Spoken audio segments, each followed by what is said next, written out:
notice. Ay, yung buhay natin ngayon ay parang ba't iba naka-dress. Uyun!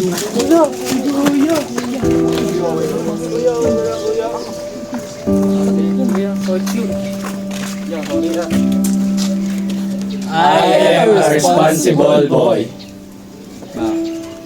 The parents of my girlfriend placed their trust in me. I will not violate it.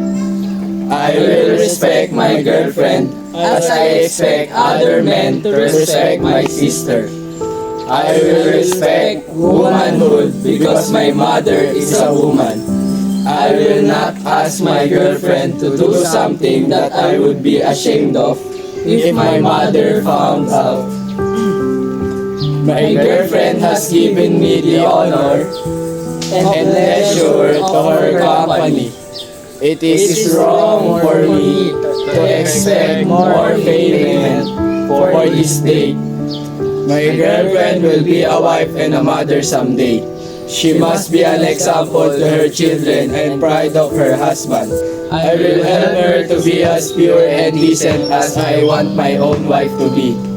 Manhood means strength of character as well as of body.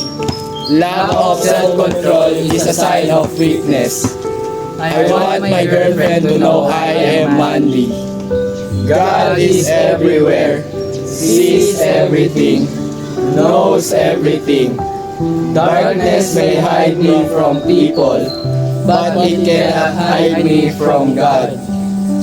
If through lack of self-control, I should get a girl pregnant, I will not put pressure on her to kill our unborn child.